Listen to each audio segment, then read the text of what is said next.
Are you experiencing back pain that you can't get rid of? Getting migraines, vertigo, having trouble sleeping, and/or brain fog?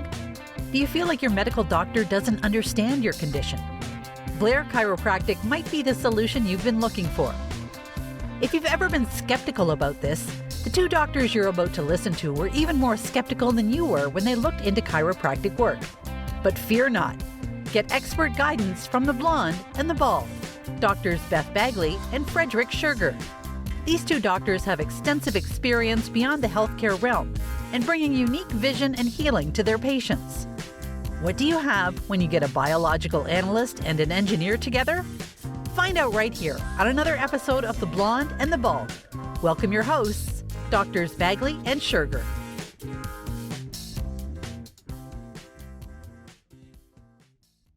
Good evening, Dr. Bagley. This is the Blonde and the Bald podcast. I'm Dr. Frederick Schurger, and I'm Dr. Beth Bagley. And we are going to go over some interesting ideas and topics tonight. Let's talk a little bit about the politics around chiropractic, going back to really, what was it, 1920s, 1910s, 1920s, where chiropractors were being persecuted for practicing medicine without a license, even though they weren't practicing medicine. Yeah, like even today, I had a patient ask me, why do medical doctors and chiropractors not get along? And I was like, that is an excellent question, but the answer is way longer than I have to talk to you right now about that. And the truth is it's not true anymore. It really isn't true anymore. Yeah. But there was a time where that was true. And it was about, I hate to say misinformation, but it was about misinformation. There was a campaign of misinformation. Oh, and there were multiple levels of this throughout the years. I mentioned it before, but there was a time when there were chiropractic schools as far as you could throw a stone from one school to the next sometimes. But there were also medical schools just as available throughout the country. And now, if you have more than about 2 or 3 medical schools in a state, that's a lot. Some states have more than others, certainly. But there was a big change in what was being accepted for medicine. We could go back and forth and talk about Rockefeller, but I don't care to. And quite honestly, that's another rabbit hole that we don't have time to get into. That books have been written on that subject. Books, so yes, very large volumes. Mm-hmm. But back in the turn of the century, there was a large push for medical doctors to basically try not to have the chiropractors get their sick patients well, because that was at least back prior to antibiotics. That was a big thing. Well, and I think as we go through this, know that we're not attacking even a medical doctor in 1918. I'm not attacking them. Right.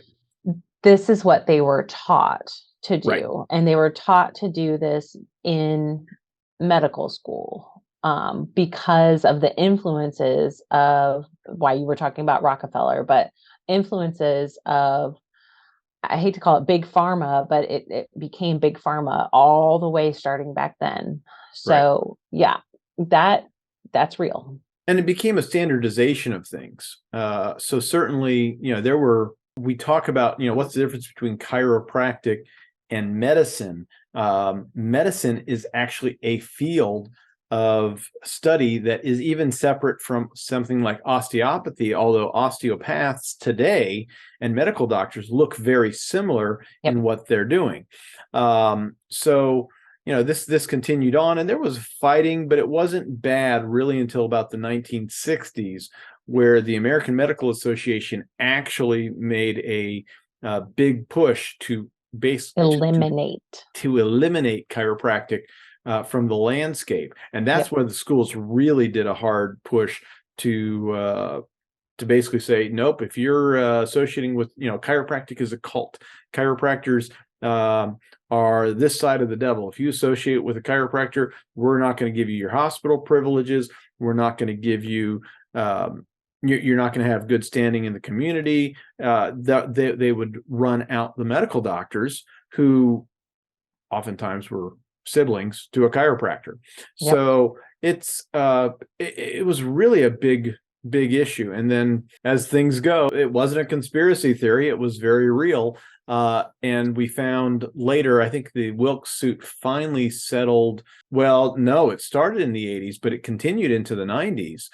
In fact, I think there was one bit to it that was, for some reason, my brain says 2001. There was still something going on. Wow. I had as no late idea. as that. Yeah, it's been a while since I've looked at that, but certainly it started in the 80s going into the 90s. That they had realized that there was an active campaign by the American Medical Association to eliminate chiropractic. And thankfully, there were people who were whistleblowers at that time. For those people who want to go do a deeper dive, but that was Wilk versus the AMA. Now, the only sad thing is now we have a situation where chiropractors and medical doctors still had this, and this is where we still have it now, that there seems to be this disconnect that is slowly being healed, but there is not necessarily an active engagement with chiropractors in medical school unless they sort of reach out from time to time. But the flip side of that is even worse. I was talking with a medical doctor who's a patient of mine the other day. She's into functional medicine, and we were talking about the A4M. So they were talking about the A4M meeting, which is a functional medical meeting that brings all sorts of medical doctors and other doctors and other health practitioners into the same room to talk about stuff that is beyond just your normal medicine. People don't understand that when they get their labs done, the range of a lab, and I've said this earlier about the immune study, or in other places I might not have talked about on the podcast yet, but there's a range that people go that you fall into that is the quote unquote normal. The problem is all the people that they're doing medical tests on are are basically all the sick people, and that you have the standard deviation, that old bell curve that they talk about. And within 2 standard deviations of the people in your community who are getting tested for red blood cells, puts people, either, anyone underneath the standard deviation twice, which is the end of that bell curve, they're either really sick on either side of the spectrum. So everything in the middle is normal, but that's a mathematical term that doesn't actually translate to what is healthy. Functional medicine looks to a much narrower range that might shift one way or the next, that says, well, you should be in this range to be functionally well. Got it. This is my problem. I love this idea. I think it's great for everyone to understand this better, because what is healthy? What are you doing on a day-to-day basis that will make you better? Is it 10,000 steps a day? Is it drinking, your body weight, half your body weight in ounces of water? We could go down the list. My problem, and I'd love to go to this A4M meeting someday, because I'm just a numbers geek and I'm fascinated by this stuff. It's true. But the problem is we have chiropractors who want to do all of this functional medicine stuff, and some of them are doing it very well. But I hate to say bad things about my colleagues. They don't know how to adjust, because if they knew how to adjust like we know how to adjust and get people well, then they probably wouldn't do the functional medicine, because they wouldn't have time, quite frankly. So you and I both had busy weeks seeing lots of patients, and I sat down with one guy on his cholesterol. I said, dude, here's your problem with your cholesterol. Retest this in 3 weeks. It doesn't take a whole lot. Just clean up, stop eating the bun at McDonald's, stop eating the fries, and just get a bunch of burger patties and have a good time with it. And he'll be fine. I know that sounds weird for cholesterol folks, but that's a story for another day. And I love this stuff, but I'd rather adjust you, get your body working, and then tell you, just don't eat that piece of junk food. Eat junk. Yes. Don't eat junk. And it's almost just that simple. As we're coming on, again, we're recording this back in November, right before Thanksgiving. But what does, being a chiropractor, and one of the things that we're trying to protect as some of our rights is simply being able to take an X-ray. I know you're getting your cone beam installed today, which is a it is a CT, but it's technically an X-ray machine. And in some states, they're still a little bit fuzzy on letting us take or utilize a device like this, even though we've been using X-rays since the dawn of the profession. Yeah, So, and then even in other countries like Canada, I don't, if they're not close to it, they have already taken away X-ray rights in some provinces. they've had trouble. They've been fighting that continuously, and we want to make sure that doesn't happen here in the U.S. We want to make sure that we can actually physically take the picture to see what's going on with a person and how they're built, because it makes a huge difference in how we need to get them adjusted. I had a patient who said, she's been her kids have been under care for a while, and she's like, I don't like anyone adjusting my neck. She's been seeing a regular chiropractor for a while, and she's seeing the kids doing great. She's like, it's my turn. Come on, doc, can I get in this week? And it's like, sure. And she's like, that feels better already. And the best part about that one is I put her on the balance scales. I think she was 20 kilograms off. I mean, it was a lot. And afterwards, she was within 6. So that's amazing. It really is. And she's like, wow, I feel straighter. Do you measure people in kilograms for real? I do. And there's an important reason, because Beth, how much do you weigh in kilograms? Do you know? And how many women? I know then the reason I don't do that is because most people don't. Oh, because you're saying it's because we don't worry about the weight then. Exactly. So since I'm doing kilograms and kilograms, I see what you're saying. Yeah, and you're probably correct. I should, you know what? I'm going to try that out. Thank you for that. Nice and quite honestly, it's because my scales, when they power up, they start up in kilograms. So there's 2 reasons. One, I can be lazy and not have to try to go through it and reset it every time. And 2, you don't have to think about the weight. The difference should only be about 1.4 kilograms. But so in general, though, for someone listening who has no idea why we're doing a bilateral weight scale, is if you've got 2 people or your 2 feet should carry equal weight on both of them when you're standing straight. But what happens is someone's leg will start pulling up, but you can't stand on a floating leg. So what happens is you put more weight on that leg. And as you said, 20 kilograms is quite a bit. It was a lot. And she wasn't having back 6 pain. Is a lot to be off. So she was having neck and arm pain, but no low back pain at this point in time, which was yet is the question. No, she's had it in the past. This wasn't a thing going on at the time. She had adapted to it. And I told her with this kind of change, she might have some low back pain on the opposite side coming on. As it tries to rebalance. But again, getting back to the politics and where chiropractic starts, I don't want to infringe upon a medical doctor. Yeah, I've got some supplements here. Quite honestly, I've said in the past, half the reason I carry the supplements I do is because I take these supplements and I get a better discount. And if people want it, I send them to a place where they can either get them online or they can just buy them from me. So I like these things and I play in that functional space for my own health. But I don't want to infringe upon my medical doctor friends who are going to really deep dive, and they have the time to spend with a patient to really appreciate these things. This is where I want to be able to protect my rights as a chiropractor doing what we do and not have somebody else trying to do what I do. And I want to let them, whether it be a PT, whether it be an MD, whether it be an osteopath, we all can play a role in improving people's health. Because we have to be responsible for ourselves. And that's the other thing is I don't think people are appreciating that they need to be responsible for themselves. They want to give it to somebody else.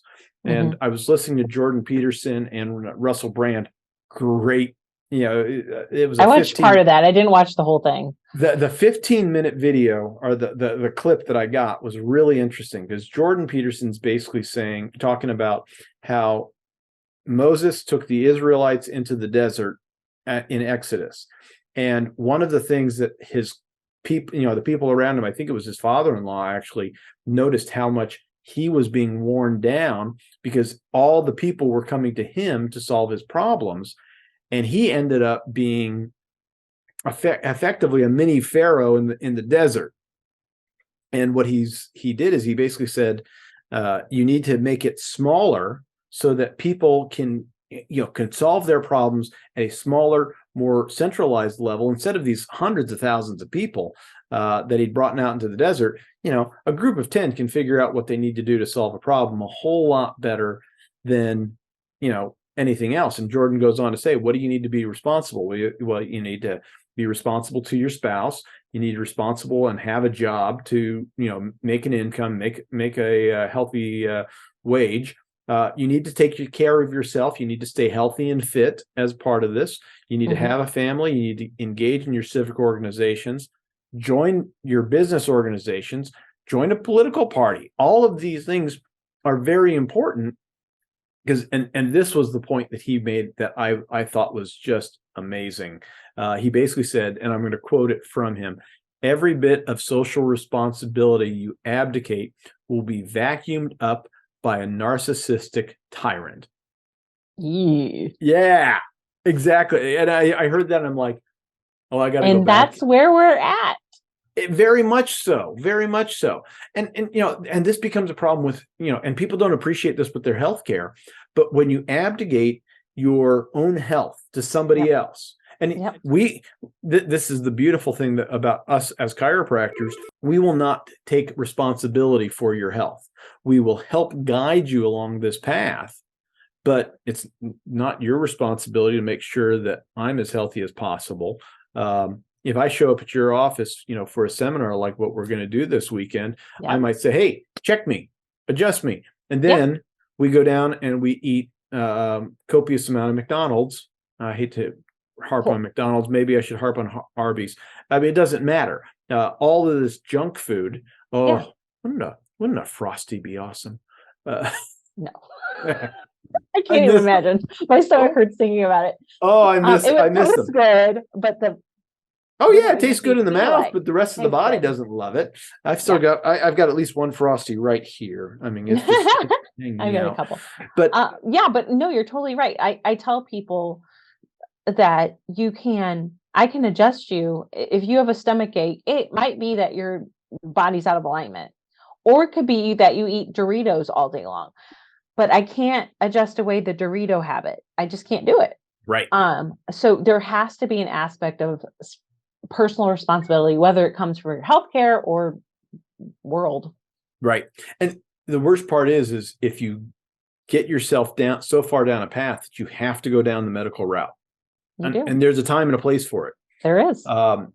If you have to go down that medical route, how much do you trust the hospital system that you're going to get stuck in, that is actually being run not by the medical doctors, but by lawyers and bureaucrats that have more interest in their bottom line than your health and well-being? So pretty scary stuff. It is. But that's one of my goals with my patients is to keep you out of that system. I don't want you in the system. If you have to be there, I love you. I'll pray for you. I will still help you in my office, but my goal is to keep as many people out of that system as possible, because it's not, it leads to one drug and then another drug and then a surgery and then another drug, where we can solve so much just by being in proper alignment, proper nutrition, enough water, move your body, all the things. And it's great when it's there, because I had a patient who just had her third child, I believe. And it was a 17-hour labor. So really long. Anything longer than about 4 to 6 hours is considered traumatic labor. And she had to get induced. They had to give her some Tocin, or Pitocin. Is it Pitocin or Pitocin? Pitocin. Yeah. And then afterwards, she had some additional bleeding afterwards. So, they sewed her up and fixed her up so that she, didn't die, because it wasn't long ago that women would die in childbirth. Just die. Yeah, she could have just died from bleeding too much. This is where the medical system is great. Again, that's their job, to fix you when you're in that acute situation. But she was so happy to get her head on straight, because she's like, Doc, I went through too much. Put my head on straight so I can take care of my baby. It's incredible. Fun. It's incredible really to see that and that change. Like we take care of a lot of pregnant people in our office, and these women, I do see better outcomes with their pregnancies than just typical, or like they'll talk about their sister or something, other people, and the labors are so short. And I tell them in a calm way, I was like, if you are wanting to have this baby in the hospital, know that being under care, your labor could be shorter than you're used to or than your friends are having. And it's a good thing, but it's also like, you need to go to the hospital and get checked out first. Right. And because every now and then you want the best possible situation in those where you'd love to have a home birth and no drugs. But that's up to each individual mom. And sometimes that works out fine. And then other times you got to go to the hospital. You need that level of healthcare. And again, this is understanding where the different specialties, where those of us who are doctors, whether it be a medical doctor, chiropractor, osteopath, peds, gynecologist, you name it, we have roles that we are really trying our best to do, and we don't want to cross over those roles. Yep. So I think that's the extent of where we should end on the politics side of things. So let's see. Do you have any case studies this week? Any things that exactly any miracles that have happened in your office? I've got one I want to talk about. Yeah, why don't we talk about yours? I've been talking too much. So this week I just saw her for her second appointment today, but she came in with 10 years of chronic headaches, and someone referred her in, a family member, and she got her first adjustment Monday or Tuesday. Today's Thursday, right? Yes. Yep. So, and yesterday she said she realized and wondered if this is how normal people feel. And I said, yeah, that is how normal people feel. And she didn't have a migraine. She didn't have a headache. She felt good. She had energy. She's got 2 littles at home, and she was able to take care of them and be the mom she wants to be. And the simple answer was she needed her head on straight, and it wasn't. Yeah. So I feel so incredibly blessed that I was able to help her, give her that chiropractic adjustment, that Blair adjustment, get her back on track with her health. And she got checked today. She only had one of the 2 vertebrae out that I had to adjust Monday or Tuesday. And she didn't need another adjustment, but she kind of felt like she did already too. And she may have overdone it a little bit because she felt so good, which I didn't warn her about. But I try to tell people, if you feel fantastic, still don't go crazy. You need time to heal. Because what most people don't realize is that you can't just go. Oftentimes, for those people who have that miraculous change in the first really 24 hours, sometimes even less, they're the ones who need to just take it easy more than everybody else, because if they push too far too fast, it overwhelms the nervous system. We might talk about my kettlebell training routine another time, because it actually, it's pertinent. It's pertinent because you think it is. No. And here's why. It's interesting because what this one Russian trainer figured out, and the Russians know. Don't say Russian. That's too political. It is. I'm just kidding. It is, but quite honestly, the Russians have figured out physiology better than the rest of us, and I sort of wish I'd learned. I did Russian. not know that. Exactly. Well, all the research going into things like heart rate variability, nervous system coming from the stuff. Russians, huh? The Russians were doing it years ago, knowing how hard they can push, especially their athletes, which would then translate to their soldiers. But neurologically, what they could do and when did they had to pull back to address things. And it's curious. And like I said, we may talk about that another time, simply because it's interesting to think about how does that then translate. So this translates to how hard I can train over the course of 6 weeks. But then at the end of that, what else is going on? And how does that then translate to someone's own healing ability through their care and what they can and shouldn't do come right off the bat? Absolutely. Absolutely. You're so right on there. Because what we don't know is conceptually, what is healing?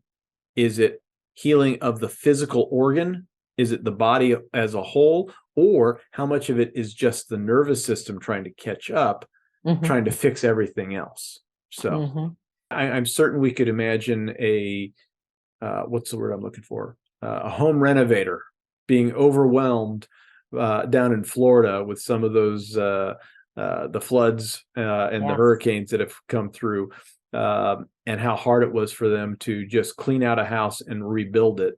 But apparently they can do that with the road within about 2 or 3 weeks that were decimated. That was incredible. I find that to be very interesting, that can happen that fast. Now, if only roads in Illinois got repaired that quickly. Sorry, not Illinois. I know, definitely not Illinois.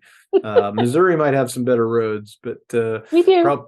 They're not perfect. They're better. They're better. They're definitely better. I like when I'm driving to your office and I'm in Missouri and I'm driving around. I cross the bridge and it's like exactly. Hopefully that's going to get all fixed. They've been working on that forever. Oh so, my gosh. But I think those are the big one. Those are the big highlights for tonight. I think we've hit at least. We covered a lot. We did cover a lot. Good information, and maybe get some wheels turning on, why when people say, why haven't I heard of chiropractic before? Well, it's because for years it was suppressed. So I'm glad to bring it up and at least have conversations around that. Exactly. And then and the other side of it is for people to understand they need to be responsible for their health. You cannot help them heal and not go down the road to eat all the junk food. Like you said, can't adjust out of a Dorito habit. I like that. No. Well, Dr. Bagley, I think that's going to call it for us. I mean, here's the crazy thing. You and I are going to see each other tomorrow after this. We may try to do a recording. I think we should. I think we should do an in-person one. We'll try to do. We'll bring some mics. We'll see how the audio works out. If people hate it, well, that's just because we're playing things fast and loose with some hardware. But in any case, I think we're going to try that with a couple of student docs that are learning the ropes of this, so that, so they can sort of share some of their experiences as well. And people appreciate that more and more. So love that. Love it. All right. Okay. Well, you can find me at Precision Chiro STL. I'm Dr. Beth Bagley in St. Louis, Missouri. And I'm Dr. Frederick Schurger at KeystoneChiroSPI.com. And you can find me in Springfield, Illinois. Take care, guys. All right, everyone. Thank you so much. And we'll see you next week.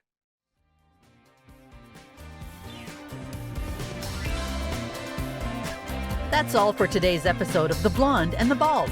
Don't forget to like, share, and subscribe. If you enjoyed today's show with Drs. Bagley and Schurger, remember, don't give up and just live with the pain. Come back next week and get more answers and solutions. Visit our websites at KeystoneChiroSPI.com and PrecisionChiropracticSTL.com for more info, and catch all the episodes of The Blonde and the Bald.